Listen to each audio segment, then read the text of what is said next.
In 30 seconds, who is Sai Baba? Oh, like I said, Sai Baba, I think, is, in my mind, I'll be very honest, he's an avatar. He's basically an avatar. He has come in this right time where the world is so turbulent, so full of unrest. He's going to establish rest and peace and love. I haven't told this to anybody, but I'll tell you this like a stupid anyway. Now I found some nice creams which has vitamin E, aloe and everything. So I left some for him in his quarters. Next day the speech was, avatars, divinity, we don't need vitamins. I'm very happy right now. Why I'm so happy? Because I'm talking about my mother and my father, and everything that's something to me is him. That's what he is. My goal in the beginning was just to realize, bliss, which is the ultimate happiness in life, which is to know yourself. I think now I have gone one step further, and I strongly believe the aim of this life is not to be born again.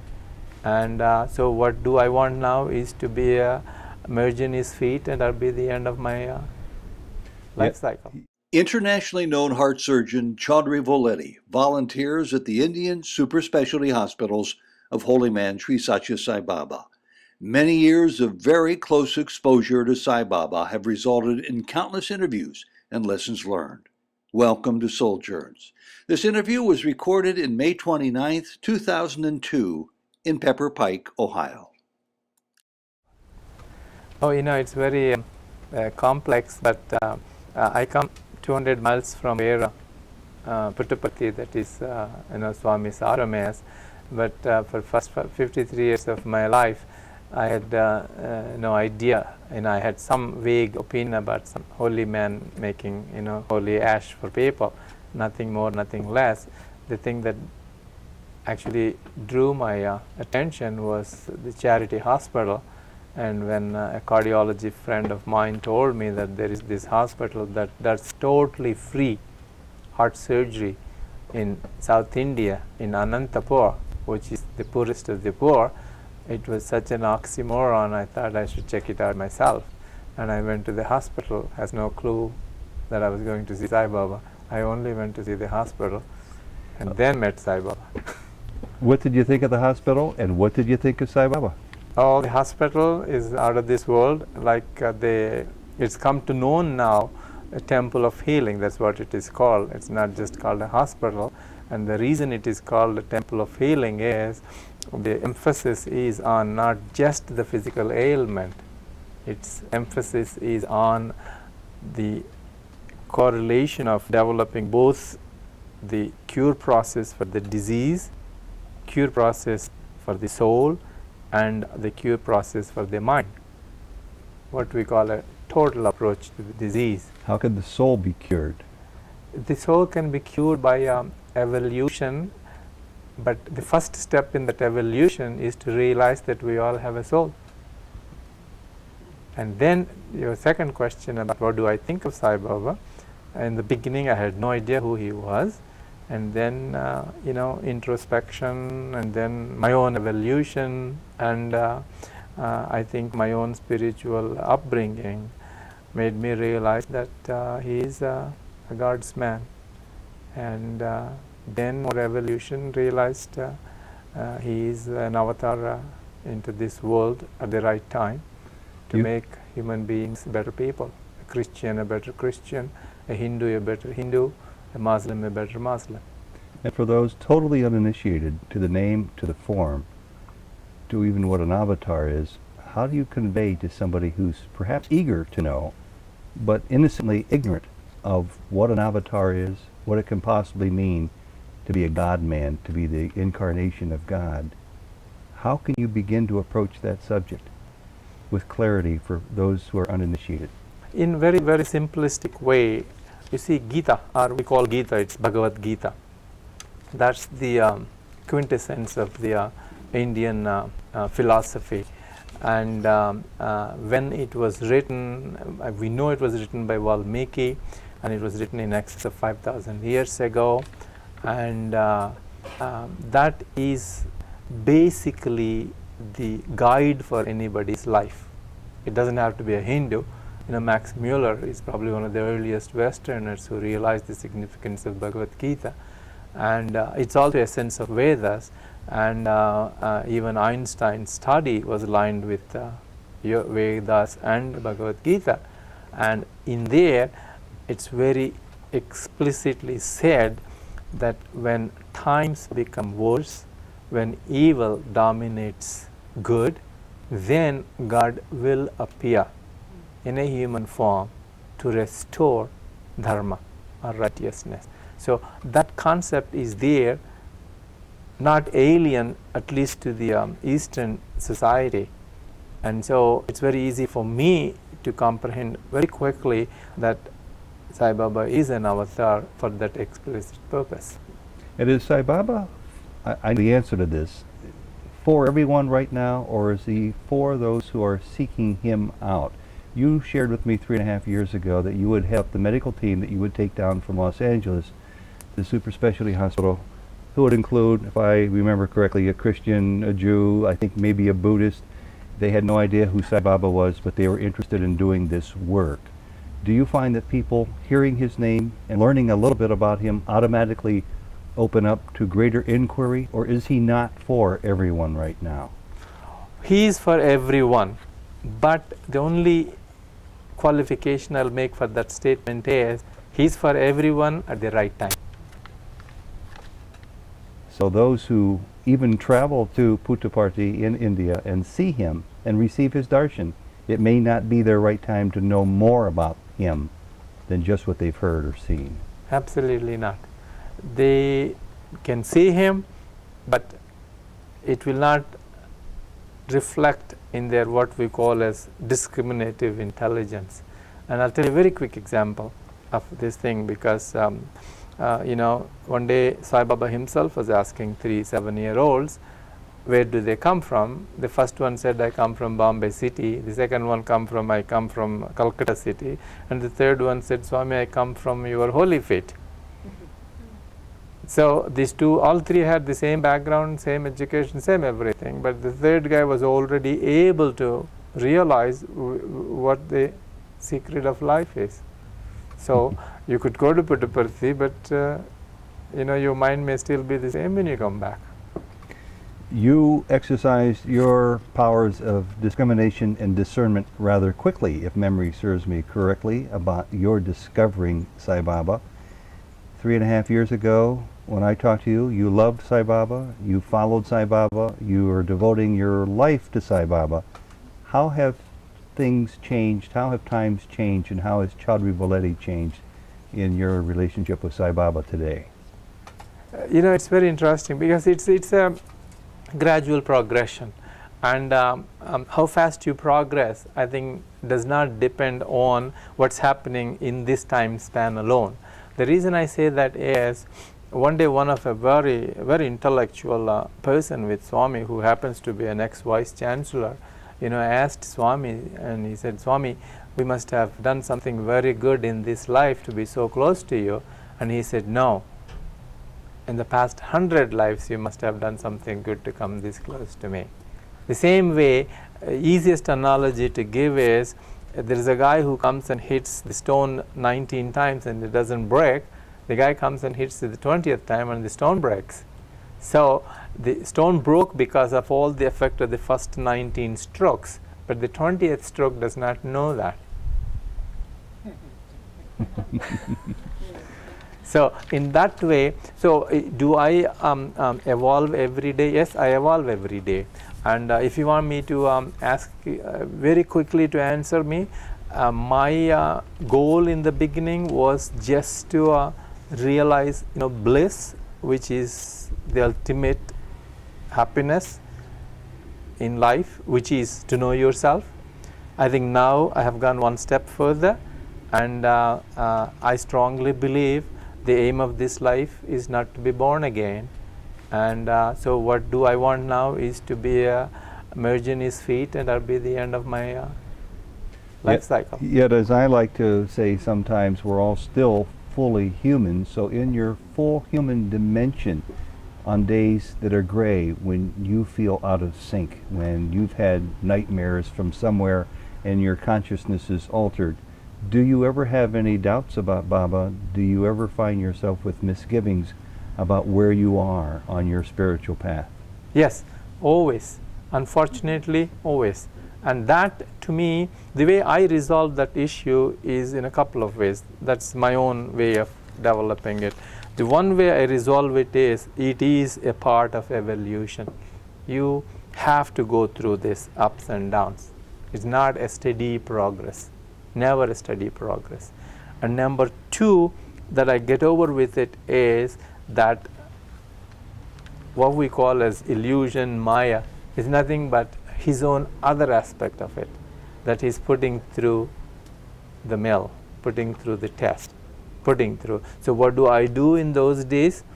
I just take it easy, and I know I do get depressed, yes, and I'm not happy all the time. But the thing that gets me out of that mood is Namasmarana, thinking of him. And explain Namasmarana. Namasmarana is just think of his name, or any favorite here. You can say Jesus Christ, you can, that's all what it is. Or Rama, Krishna, Sai Rama, Sai Buddha. Krishna, Buddha, and Jesus, like I said, so like that. So what I have done, which is the other thing very interesting I've done, is I make him as a second, what should I explain? It almost becomes a second sense for me, in the sense that I may be doing whatever I'm doing, but he is in the back of my mind all the time. Really, he's there all the time. So when I wake up in the middle of the night and I can't go to sleep, so I will either keep off thinking about, either something that I had very pleasant with him, or just say, Sai Ram, Sai Ram, Sai Ram. We're in Cleveland, Ohio, and we have invited a number of guests to not only listen to you, but to ask questions, and I have some of their questions. And one I'll read now because it's on this very topic. Can you speak about depression, as you have been? What does Sai Baba say about treatment for depression? He's very specific. He said, which I do agree even as a physician, 90% of these diseases today are caused by physicians. Physicians. Yes. Actually the number of cases of blood pressure went up after the blood pressure machine came into existence. No, it's very simple, really simple, very simplistic way of putting at it. Yes, 90% of the diseases are created by. Now, I'll tell you one, the man could be dying and Swami would go and say, you're going to be fine. And everybody will say, oh, this man is a cheat. He calls himself a God man, whatever you want to call. Everybody knows he's dying and he's telling him you're fine. But that is a very superficial way of looking at it. What Swami tells us, when I say Swami tells us, is I am telling you what Swami tells us is, the Atma has no death. This physical body is going to go, but his Atma is going to be okay, is going to continue along. So when he says you're going to be fine, there are two things that are going to happen then. Yes, he's going to die for sure. The Atma is never going to die. So Swami is not lying. Number two, the man will die with a smile on his face. So first thing he tells physicians is, oh, you take a patient's pulse, don't tell him right away, oh my goodness, your pulse is very weak. And the guy is obviously going to feel weak very next minute, even if he came healthy. See, this is basically what we call as biofeedback. And we are calling it a science now. From the day I knew Swami was telling me that, no, do not depress the patient. Though he has an incurable disease, don't tell him he has an incurable disease. You're not telling him, because who are you to decide it is an incurable disease? Medical history is full of this incurable disease cured within 5 days or within 5 months. It's incurable in my perception as a doctor with my limited knowledge, which is not true. So now the science has realized that, and they're setting up double-blind studies on most of the major medical centers to see what actually this biofeedback does to a person. So people who are going to have angiograms, angioplasties, they're dividing into two separate halves. One half actually do pray before the test, and the other half do not pray. preliminary studies have already come through that the ones who pray, believe, do very well. So how did this change in my own life? When I see a patient, I tell him, listen, this is your problem. I will not lie to him. I tell him, this is your problem. But there is cure for your problem within my limits. And what happens from now on is between you and the man upstairs. And I'll do my best. And then between you and us, and we hope and we'll all pray that you're going to do very well. And in the Western society, I thought that people are going to laugh at me.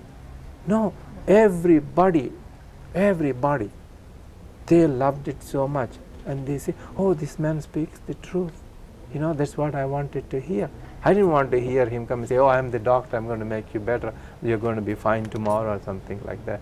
No, you just tell him the truth. You try your best, which is what, our medical knowledge and our own, as a human being, we want to do.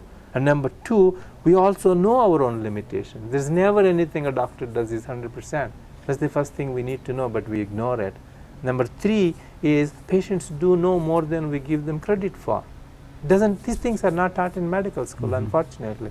If Baba had a medical school, he would teach you all these things. Since we're talking about health, let's talk about the health of Sai Baba. You delighted me 3.5 years ago with your stories of, I believe, talking with an ophthalmologist who discerned that he had the eyes of a teenager, the blood vessels of a teenager. You yourself noticed that his weight was not changing over the years, that he would eat very little and sleep practically not at all. Fill us in with your close proximity to Baba, how you apprise him today. How healthy is he? How old is his body? His body is still 76 years old. It is 76 years old. But especially the last 3 months, I have been around. I have spent a little bit more time.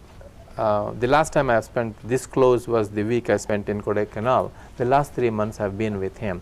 He is 76 years old. Physically, he is still 76 years old, but his faculties are not a 76-year-old man. He can still read the smallest print that's in front of him. Without glasses? Without glasses, without any aids at all. And he still eats the same 300 calories that I have seen him eat. The 7 days I was with him. And he still, I'll tell you a very simple example, which is the most amazing example I can give. So one day, this happened a year before, about 2.5 years ago. We were all sitting, and the most uncomfortable feeling I get in front of him is if he makes me sit on a sofa in front of him. Sometimes we do because either we're looking at something together or something like that. So me and the cardiac anesthesiologist were sitting in one sofa, and Swami was sitting in front of us, and we were looking at the map, and everything was done. We were ready to get up. So we, like idiots, give our hands to Swami to get up, and it all happens within a fraction of a minute. He said, no, these hands are for you. Before we realized, he was up and he pulled us, both of us up. Okay, that's one. Number two, just recently only, I don't know how many break a coconut here. It's almost impossible to break a coconut. You do that, stick to that. He, with his bare hands, he'll take a coconut in each hand and hit them together, and it breaks in the middle. And he'll keep on doing it. He did it 25 of them just for Shivaratri. That's a good trick. That's a lot of force. That's a lot. And then the thing he makes it totally clear is that force has absolutely nothing to do with his divine power. No.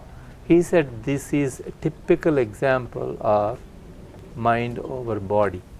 Because he has told us repeatedly and repeatedly that the so-called powers or whatever he has is for others but not for his physical body. He says you and I can also do that if we believe in ourselves as strongly as he believes in his own body. He says we can do that too, except you guys do not believe in your own body and in your own innate strength. You know the Sai Baba who's strong enough to break coconuts. You know the Sai Baba who's capable of chastising you. You know the Sai Baba who's capable of being like your mother. Which is the Sai Baba you know the most? Sai Baba like my mother. And what does he say to you? That's the love. That's the love you get from him. Is it's difficult because it's that's the same thing happens to me. Like I said, when I go through periods of depression, like I said, I'm not going to make a big issue of being depressed. Don't call me hypochondriac. No. We all go through that. We all wake up one day and don't feel. So all I have to do is sit back a little bit. And I do a little bit of meditation and concentrate on him and meditate. And then I get up, I am, fine, walking around. And then when, like this, I'm very happy right now. Why I'm so happy? Because I'm talking about my mother and my father, and everything that's something to me is him. And that's what he is. Here's another question from the people here. What is the most profound thing that has happened in Baba's presence to you? See, it's very difficult to give a single incident. I'll answer it in two sections. One way is there are imperceptible changes that keep on happening in you. That's what I call the other day evolution. You try to become, a better person as time goes by. But the other thing that has happened is sometimes you interact with him, and then a whole new world opens up for you. And that's a world that to me is real, not this where we, for example, take desires. Okay, all of us have desires. It's human tendency to have desires. Swami never says do not have desires, but have what you call sattvic desires, pious desires. Yes, you must have a desire to help your neighbor. If you don't have a desire to help your neighbor, you're not going to help your neighbor. You must have a desire to have good thoughts. Otherwise, you're not going to have good thoughts. So, and at the same time, you cannot not have desires at all. So, what the idea of this desires is, you put a ceiling on the desires. That's the most important thing. How do you put desires on the ceiling? You put a desires on the ceiling in two ways. Number one, like I said earlier, make them sattvic desires. Number two, try to reduce them slowly. You have 6 cars today, next year try to have 5 cars. You can't have no car next day. I remind people to continue to get their questions to me. We have a person who wants to know, I have heard that Swami says it is not yet his time. What do you know about that? It's not saying it's not his time. No, when he says it's not his time, he's saying it is not our time yet.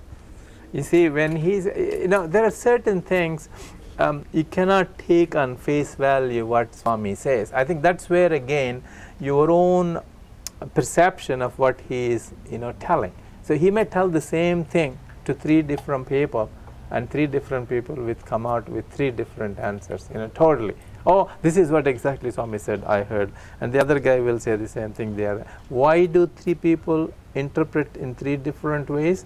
That's again depending on their own evolution, their own discriminative intelligence, and their own stage of where they stand that day. Swami has 2 super specialty hospitals here in America. We might call them tertiary hospitals. Yes, tertiary care centers. You are intimate with both of them, having worked at both, having watched both be built. What can you tell us about why he creates such mammoth projects, and if he's going to create more specialty hospitals? No, you see, there again is something that people,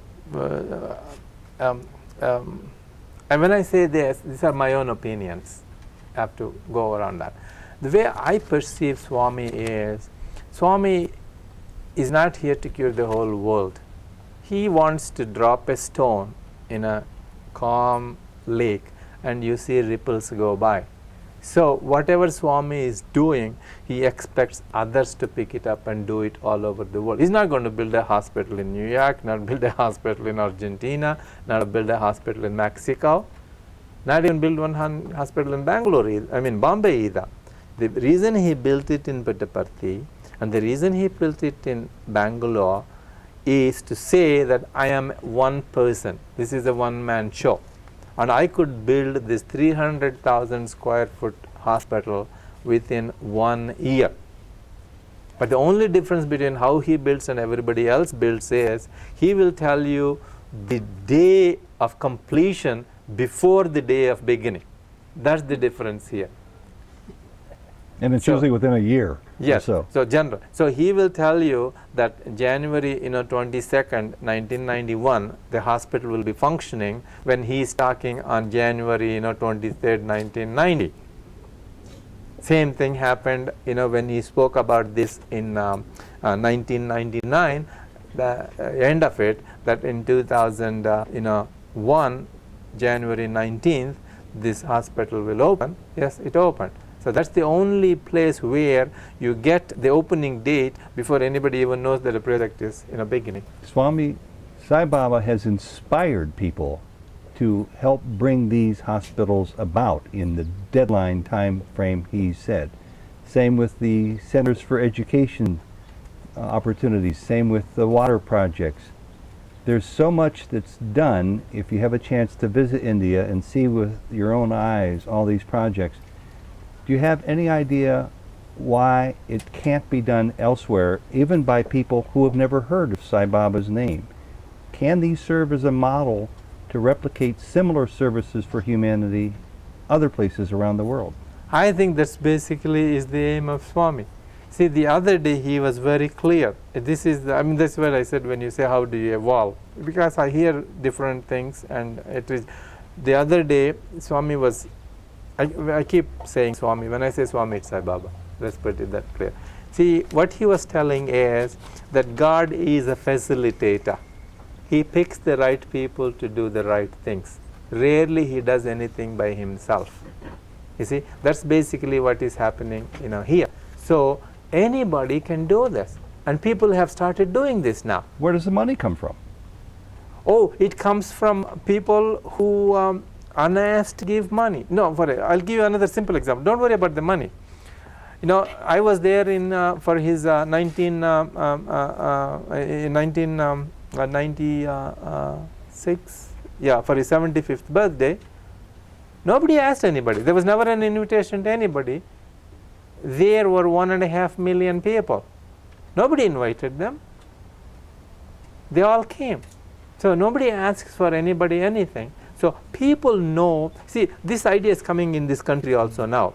If you see people who want to give charity, they're telling, don't give this to X charity because 95 cents of your dollar is going for administrative work. Only 5 cents is going for real charity.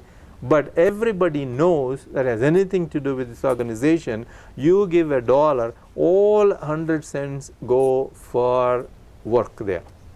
There is no administrative responsibilities. Like Swami says, I don't have a secretary because I don't have any secrets. It's an open book there. There are no secrets. That is why people that have no clue who Swami is will one day realize, I want this money to go to this person. Apparently I heard he's doing such great things. I'm going to give him this money. We have many questions. Let's play a game. I'll go through as many questions as I can, and you go through your answers as quickly as you can, and we'll see if we can cover all the bases, okay?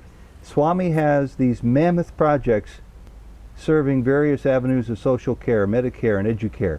How can we participate in these projects, and how can we benefit from these initiatives? Okay, how you can participate in it is very simple. Do the best you can. You don't have to do it in Swami's institution. No, that's one thing. I'll tell you a typical example. I was so upset that I could get only to work for 2 weeks in his hospital, and the other 50 weeks I'm working in America. He said, don't ever have that feeling.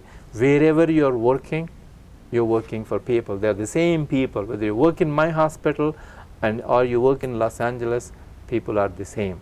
So when you want to do service, he's not saying come and do service to my project. No.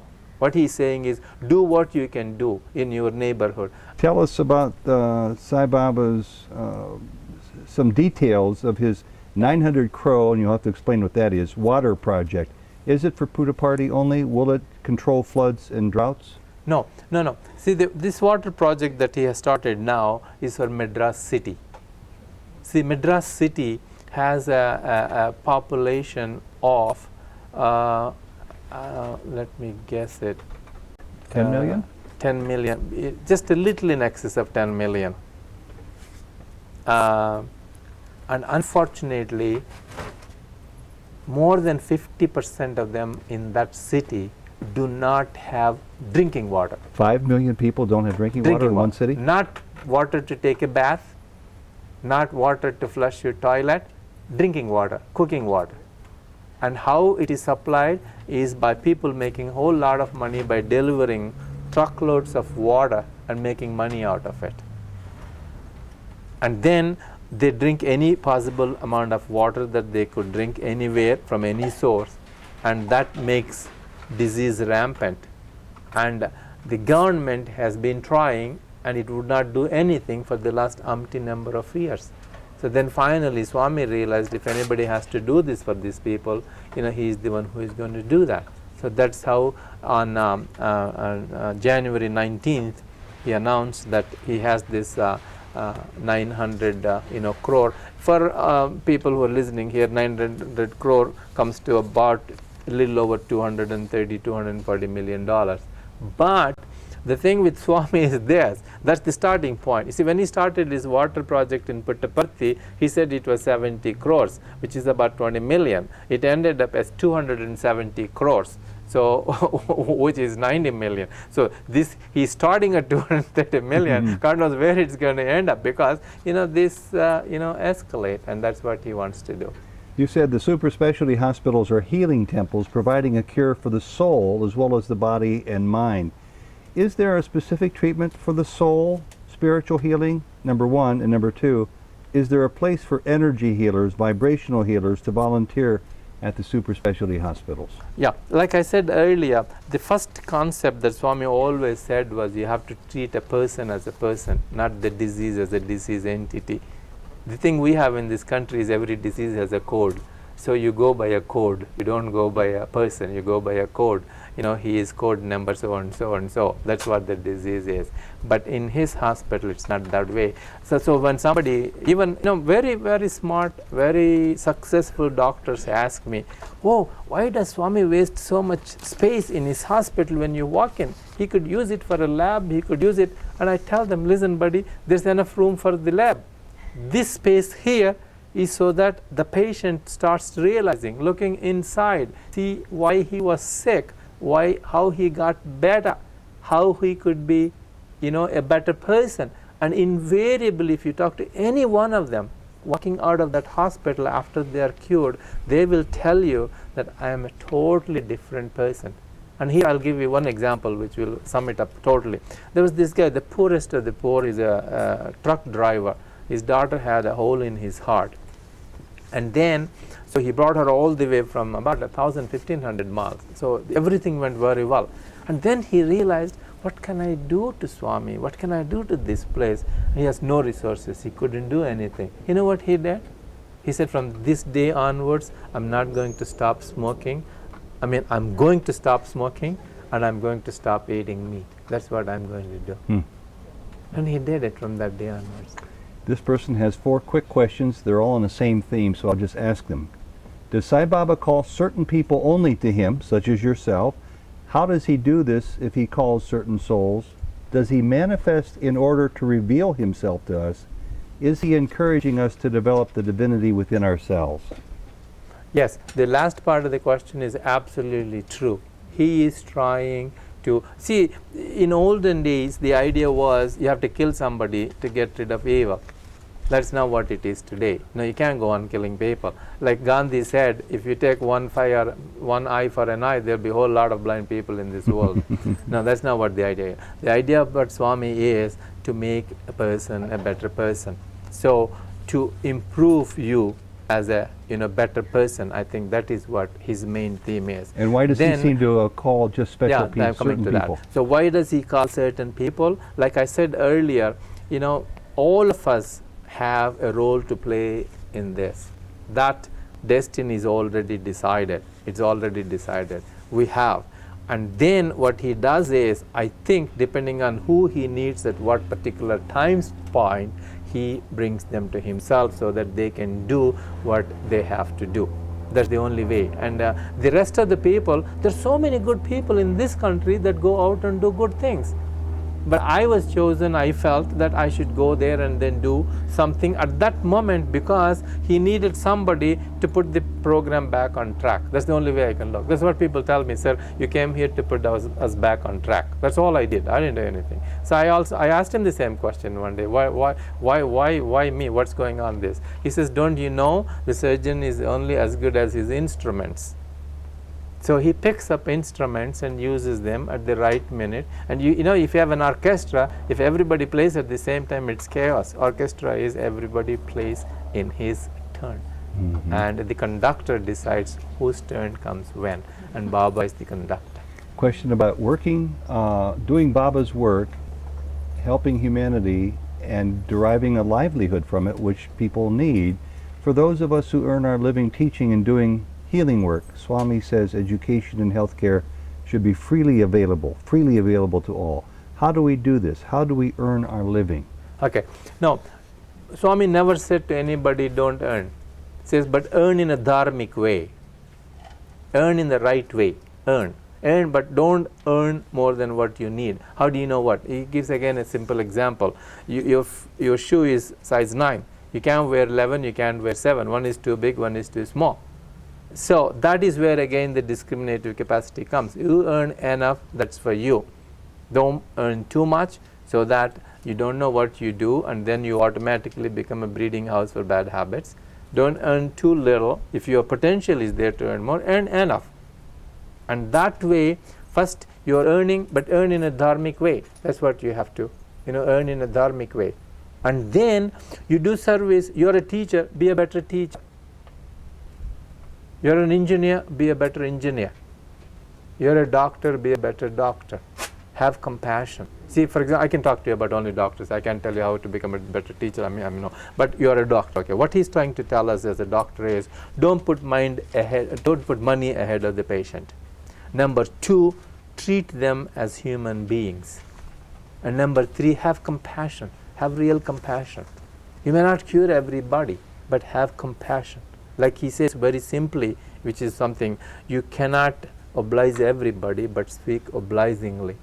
You cannot change the face God has given you, but you can always change the expression that God has given on your face. So you find the patient and you laughing, you are a little jovial, you are encouraging, you talk to the patient, he walks out of the office in a much better frame. But the other person with his sour face, he may tell the same things, but the guy is going to walk out, oh my goodness, what's going to happen to me? And that's how every one of us must do our profession, but do it. That is where I'll digress just a little bit. The reason for this is what we call as karmic tendencies. That's our karma. That's our duty to do. If you do the duty properly, how do you know what you're doing properly is, you ask yourself a question, what I am doing, is it going to hurt somebody? That's the first question you ask yourself. Is it going to hurt somebody? And how do you know it's going to hurt somebody or not? We come back to again being a better person. So this is a vicious cycle. You can go down the vicious cycle because you have no clue what you're doing. You keep on doing because he said, I am going to have, Ted has a 5,000 house, I must have a 7,500 square foot house. How do I do it? Doesn't matter. I'm going to do it. I don't have a 5,000 square foot I'm house. Just. People here, some of them may wonder why I turned to you, Choudary, as an authority about Sai Baba. You've had many first face-to-face meetings with Baba. How many approximately have you had? First of all, I am not an authority of Sai Baba, because that is, you have to qualify that statement. In my limited exposure to him, I don't think anybody can ever understand him. And it's a mistake to understand him. It's a mistake to analyze him. It's a mistake to interpret him. The ideal way to do is accept him. Then let's talk about the facts of Sai Baba. How many meetings have you had with him? Can't count. Because there's been so many. Yes. Has he ever told you anything specifically that you didn't like, that you found difficult? Oh yes. Oh yes. And without going into details about personal matters, how have you come to reconcile difficult information coming to you from Baba? Oh, I know right away. You see, very simple, I'll tell you. The last example I'll tell you, which is much easy. I don't have to actively do surgery anymore, but I still wanted to be a part of the hospital, still want to help the director run his job in the morning, the CEO run his job in the morning, the financial officer, because I have so much experience in running hospitals here. And then go to the operating room, guide them a little bit in the evening, sit with the cardiologists, cardiac surgeons, and review all the pictures, then have a game plan for next day. That was my passion. I wanted to do that. And I bought a ticket to come here on the 17th of April with a return ticket on 29th. So he calls me into the interview room and he says, yes, you're leaving on the 17th, but you're not coming back on 19th. Swami, I want to come serve the hospital. Don't worry about the hospital. I will take care of the hospital. You have this responsibility, you have this responsibility. You have to finish them. Less luggage, more comfort. You have to finish them. So I didn't like it, but I would not question. I would not question because he is reminding me my personal obligations. Yes, we all have. See, that's where again he will tell you. He is never going to tell anybody, drop what you're doing, come do my work. No. You can do his work here. He's made many trinkets for you, large and small, some quite valuable. After receiving so much favor from Sai Baba, so many wonderful items that he's materialized for you, A, how does he materialize these? B, what attachment do you associate with these items now that you know Baba so well? See, I think the items he materializes, it sometimes looks like there's a message for everything. I'll tell you one very interesting example and then you get it. So one day we were all sitting there. I'll tell you two examples which will make it easier. Right? Maybe I can do 5 examples. No, I'll tell you one example. Well, first example I'll tell you which is even interesting. So we were all sitting there. And he certainly, materialized a very, beautiful bracelet for me. It's really, this is amazing. Everybody asks me what this is. This is something, and it's very unique. It's very unique bracelet. And I'm sitting right in front. When I go there, I just sit at his feet. So there's no trickery. There's nothing in there. He wears a robe. You can pull it up, and nothing is there. And then he just goes like this, and you can see a small kind of spark, and then it comes out. And then, this comes out. Okay. So he's putting it around my wrist, and all the women in the room were going, oh, oh, oh. So he looked at them and said, what's the matter? And they said, design, Swami. And he said, no, not design, desire. You see, he's just telling that, so why and then this materializing process, in my mind, you see, it's all matter. It's all matter. What form of matter is where, when, how.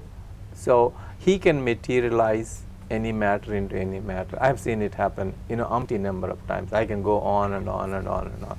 So he can physically create things. That is all it is about. So how did it come out of his hand? It just came out of his hand. Or I have seen only the other day, the ring that my brother was wearing had a white stone in it. So he took it back and he said, I know you don't like white stones, because my brother kept bugging me. He gave me a white stone. I like green stones better. I like green stones better.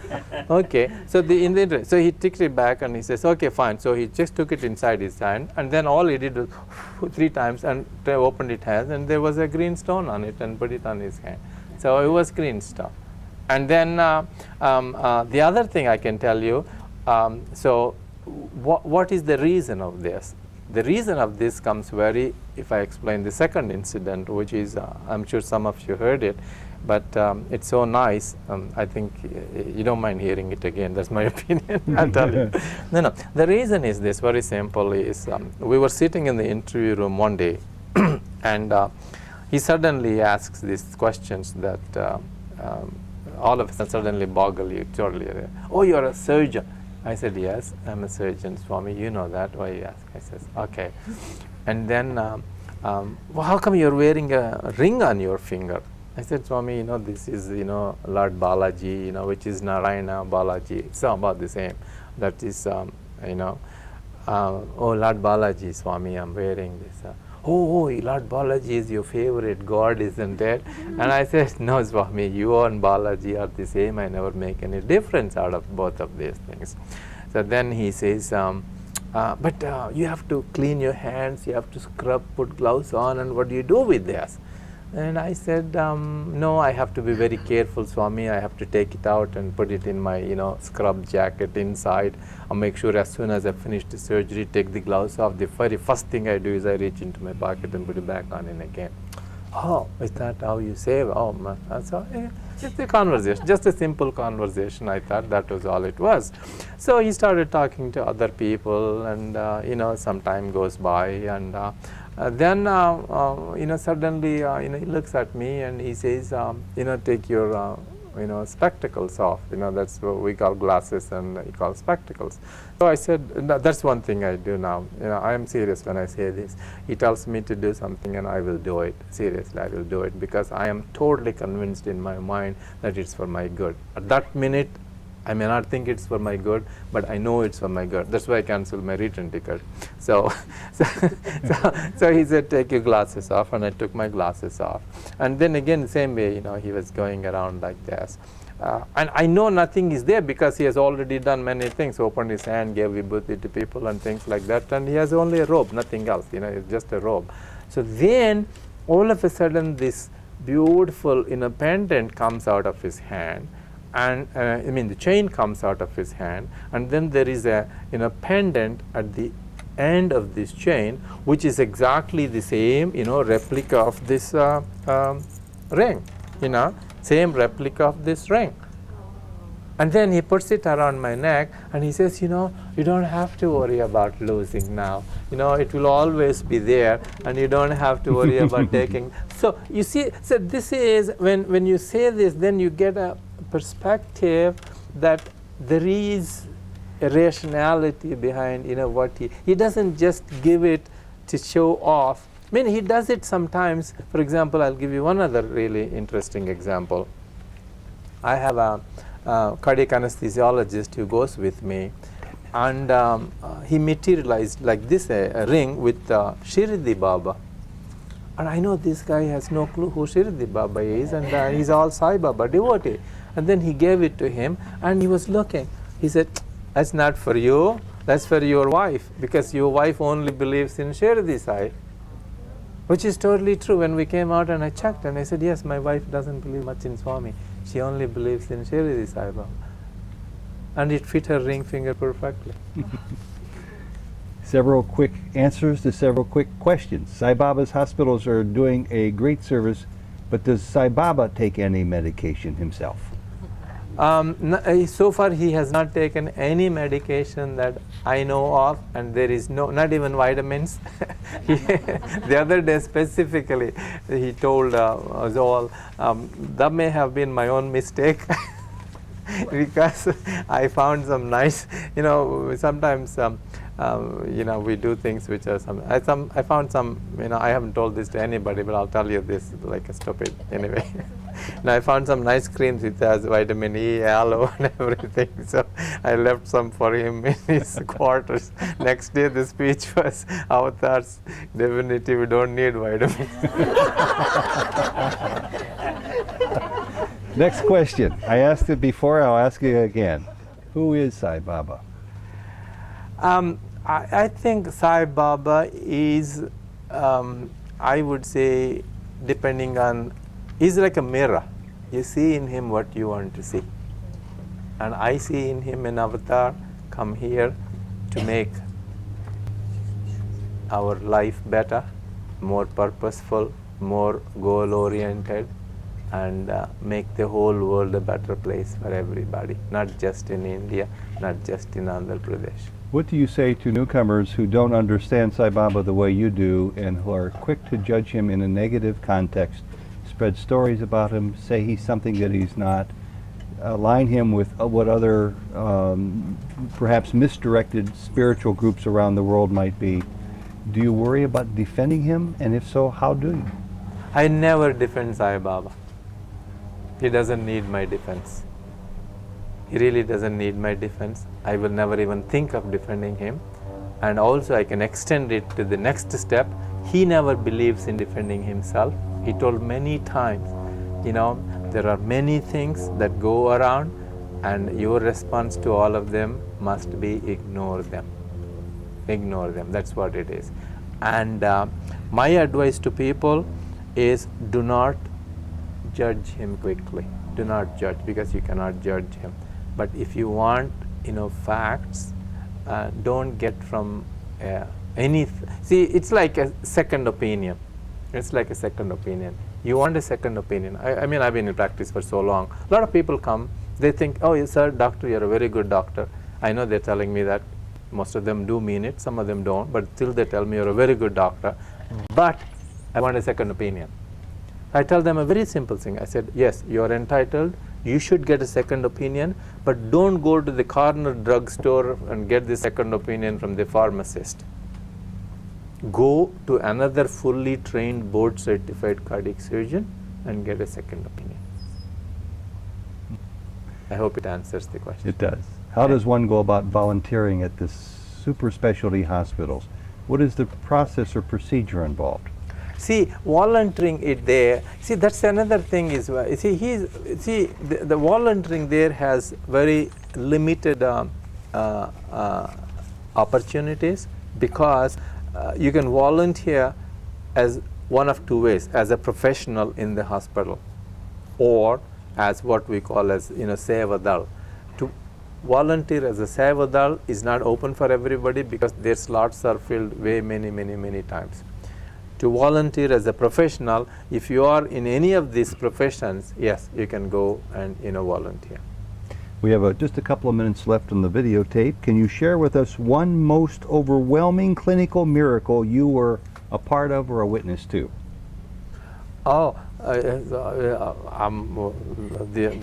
simplest, I'll tell you. Okay, you want a very short one or a long?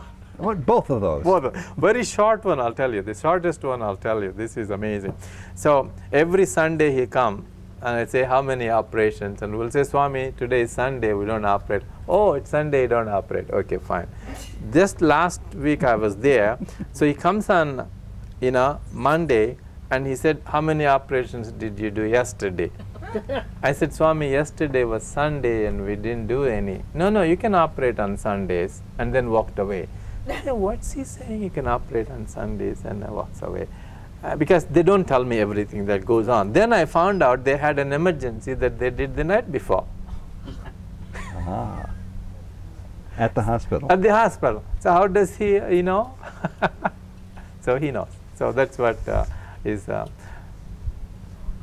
long miracle. Yes, the long one. The long miracle is, I tell you, they have this guy who is fit as a fiddle, 52-year-old guy, fit as a fiddle, and retired, and wanted to work and spend all his time with Swami, because his son is very close to Swami. He doesn't know much about Swami, but his son is very close to Swami in his school, so he wanted to come and spend. So he goes to Swami and says, Swami, I want to come and only be with you, do work and work. He says, go take care of your health. He says, Swami, my health is fine. I am very healthy. I am a vegetarian. There's nothing wrong with me. No, take care of your health. That's all he said. So he said, my problem is I have some ear problem, so maybe discharging ear, I should go see an ear specialist and take care of him. So he goes to the ear specialist and he says, you need some minor surgery to take care of this ear discharge, but just because you're 52, I think it's better if you get some, heart tests done. Oh, he says, okay, that's very routine. We always do on everybody above 50 years, we need to do that. So sure enough, they put him on a treadmill and he flunks it right away. And of course, then they said, oh my goodness, you flunked so fast, we have to do an angiogram right away. So they do an angiogram and they make sure, and then they found very critical blockages in all his coronary arteries, And they said, you got to have the operation right away, which is, I would have done the same thing too. Right away means today or tomorrow. So he calls his son, his son says, don't worry, don't say anything, just come right over here and we'll do that. So the guy takes the next train and comes over to Puttaparthi, and sure enough, at that time it so happens I was there and so was Dr. Tumati, our cardiologist, and the guy got admitted, and Swami fixed the date to have surgery done, and he had his surgery done, and then the surgery was done 2 days before Shivratri, exactly 2 days, 48 hours before Shivratri. And Shivratri discourse, and in the morning, Swami comes to me and says, why don't you bring that patient here? I said, what patient, Swami? Oh, the one you did 2 days ago. It was only 2 days ago. No, bring him here, because I said, what's he asking me to bring the patient to? We do that, 48 hours. Even here we send them home, after, but not over there where the people stay for weeks. So I go there and I ask him, why Swami wants you to come to? Oh, he heard my prayers. I said, what are you talking about? Whole night I was praying him, I want to see you today. Shivratri, I want to see you today. I want to see you today. He heard my prayers. And so we checked him up. Everything is fine. So I come back to the Shanti Bhavan, and then there's a message from Swami's right hand person, and Chiranjeev Rao. This is the human side of Swami that you would never experience, and you don't want to experience, believe me. So Chiranjeev Rao is on the phone. Then I knew there is something trouble. I said, what do you want, Mr. Rao? Swami wants you to give him 100% guarantee that this man is going to be all right when you bring him and take him back to the hospital. So I knew this already. I've gone through this before. So I'm not going to fall for it. So I said, go tell Swami I'll give him 150% guarantee. Because what am I doing? I'm not doing it. I'm just an instrument. He's doing everything kind of thing. So it went very well. He came in, he saw everything. Wonderful. He gave him this chair. No, he had his car ready. Everything worked on the dot. He had his car ready for us. We went out, brought him in. As I was walking in, I couldn't believe it. Nobody ever even saw anything. The first speaker finished. The second guy was about to start. I don't know where anything came. Swami told him, wait. The next thing we know, Swami turns around and walks right straight to us. We have less than a minute. Choudary, thank you very much. And I'll give you one last crack to answer this question for the third time in 30 seconds. Who is Sai Baba? Oh, like I said, Sai Baba, I think, is in my mind, I'll be very honest. He's an avatar. He's basically an avatar. He has come in this right time where the world is so turbulent, so full of unrest. He's going to establish rest and peace and love.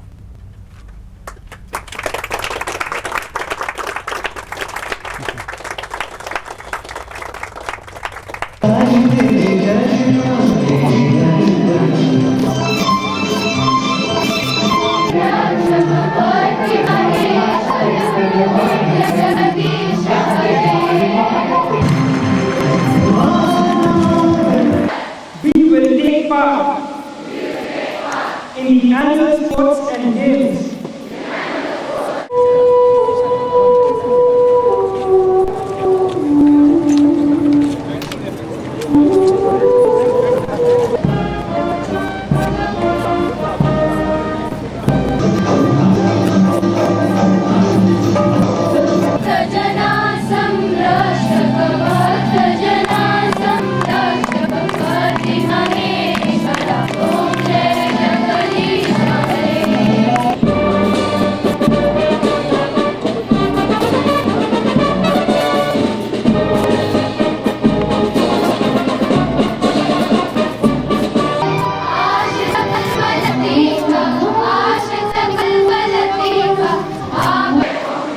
Respecting and abiding by